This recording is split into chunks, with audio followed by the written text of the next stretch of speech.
माननीय सदस्य श्री थौल थिरु मावलम जी। மாண்புமிகு அவைத்தலைவருக்கு வணக்கம். அண்மையில் நடைபெற்ற மாணவர் இளைஞர்களின் போராட்டத்தின் விளைவாக இந்த மசோதா அறிமுகப்படுத்தப்பட்டிருக்கிறது. நீட் தேர்வால் ஏற்பட்டிருக்கிற சிக்கலுக்கு, தேசிய அளவில் ஏற்பட்டிருக்கிற இந்த பாதிப்புகளுக்கு இந்த மசோதா தீர்வாகாது. நீட் தேர்வு முறையே முற்றிலும் கைவிட வேண்டும் என்று விடுதலை சிறுத்தைகள் கட்சியின் சார்பில் வலியுறுத்துகிறேன். சிஜேபி உள்ளிட்ட பல்வேறு அமைப்புகள், கட்சி சாராத மாணவர்கள், இளைஞர்கள் இந்த நீட் தேர்வினால், வினாத்தாள் கசிவினால் ஏற்பட்ட குளறுபடிகளை சீர் செய்ய வேண்டும் என்று அவர்கள் கோரிக்கை விடுத்திருந்தாலும், அமைச்சர் தர்மேந்திர பிரதான் அவர்களை பதவி விலக கோரியிருந்தாலும், அந்த போராட்டத்தின் கருப்பொருள் பாரதிய ஜனதா அரசு மக்கள் விரோத அரசாக மாறியிருக்கிறது, ஊழல் முறைகேடுகள் நிறைந்த ஒரு அரசாக இயங்குகிறது என்பதன் வெளிப்பாடு என்பதை சுட்டிக்காட்ட விரும்புகிறேன். இன்னும் குறிப்பாக சொல்ல வேண்டுமானால், பாரதிய ஜனதா கட்சி வீழ்ச்சியை நோக்கி போய்க் கொண்டிருக்கிறது என்பதற்கான ஒரு தொடக்க புள்ளிதான் ஜந்தர் மந்தரிலே நடைபெற்ற ஜென்சி தலைமுறையினரின் புரட்சியாகும்.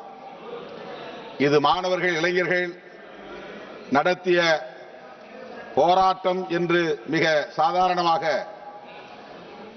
பாஜக அரசு கருதியது. ஆனால் இது கட்டுப்பாடற்ற ஒரு மாபெரும் மக்கள் புரட்சியாக மாறியதன் விளைவாகத்தான் தர்மேந்திர பிரதான் அவர்கள் பதவி விலகும் நெருக்கடி உருவாகியிருக்கிறது. பாஜக அரசு பணிந்திருக்கிறது, சரணடைந்திருக்கிறது என்பதை நினைவூட்ட கடமைப்பட்டிருக்கிறேன். மாணவர்கள் மீதும் இளைஞர்கள் மீதும் நடத்தப்பட்ட தாக்குதல்களை, வன்முறை வெறியாட்டங்களை மிக வன்மையாக கண்டிக்கிறேன். அவர்கள் மீது போடப்பட்ட வழக்குகள் அனைத்தையும் திரும்பப் பெற வேண்டும். அவர்களின் அடுத்த கோரிக்கைகளை பரிசீலிக்க வேண்டும், நிறைவேற்ற வேண்டும் என்றும் வலியுறுத்த விரும்புகிறேன். தமிழ்நாடு அரசு நீட் கூடாது என்று சட்டம் இயற்றி குடியரசுத் தலைவரின் ஒப்புதலுக்கு அனுப்பிய நிலையில் அது நிராகரிக்கப்பட்டிருக்கிறது. இந்தியாவிலேயே தமிழ்நாடு மாநிலம் எல்லாவற்றிலும் முன்னோடியாக இருப்பதைப் போல் இந்த நீட் தேர்வு முறையால் ஏற்படுகிற பாதிப்புகளை முன்னுணர்ந்து இந்த தேர்வு முறையே கைவிடப்பட வேண்டும் என்பதை தமிழ்நாட்டு மக்கள் தொடர்ந்து வலியுறுத்தி வருகிறோம். மீண்டும் வலியுறுத்துகிறோம். நீட் தேர்வு கூடாது. இதில் சீர்திருத்தம் என்பதில் எந்த பயனும் இல்லை. சட்டங்களை வலிமையாக்குவதால், தண்டனைகளை பெருக்குவதால் இந்த குற்றம் கட்டுப்படுத்தப்பட்டுவிடும், நிறுத்தப்படும் என்று எண்ணுவது மக்களை ஏமாற்றுவதாகும். ஆகவே தேசிய அளவில் ஒரே தேர்வை நடத்துவது என்பதும், அதற்கென்று தேசிய தேர்வு முகமையை நிறுவியிருப்பதும் சாதாரண விளிம்புநிலை மக்களையும் மாநில அரசுகளையும் ஏய்க்கிற முயற்சி என்பதை சுட்டிக்காட்ட விரும்புகிறேன். ஆகவே இந்திய ஒன்றிய அரசுக்கு நான் விடுக்கிற வேண்டுகோள், அடுத்து தேசிய தேர்வு முகமையை கலைக்க வேண்டும்.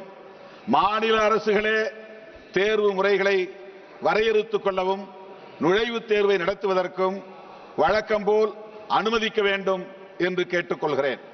மாநில அரசுகளின் உரிமைகளை, அதிகாரங்களை பறிப்பதோடு மட்டுமில்லாமல் ஏழை எளிய மக்கள் இந்த தேர்வில் பயன்பெற முடியாது. ஏனென்றால் எலிஜிபிலிட்டி மார்க்ஸ் என்கிற ஒரு வரையறையும் நீங்கள் வைத்திருப்பதன் மூலம்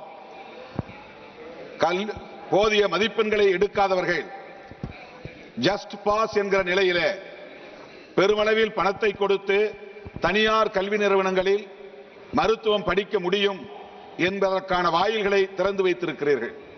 இதனால் எந்த வகையிலும் கட்டணம் குறைக்கப்படவில்லை. ஏற்கனவே அவர்கள் கேபிடேஷன் ஃபீஸ் என்கிற முறையில் கொள்ளையடித்தார்கள். இப்போது நீங்கள் அதை சட்டப்பூர்வமாக்கி அதே தொகையை வசூலிப்பதற்கு அனுமதித்திருக்கிறீர்கள். ஆக எந்த வகையிலும் எந்த பயனும் விளிம்புநிலை மக்களுக்கு கிடைக்கவில்லை.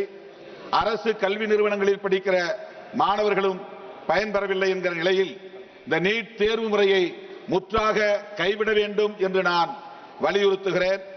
தேசிய அளவில் இந்த தேர்வை நிறுத்துவது என்பதுதான் இதற்கு ஒரே தீர்வு.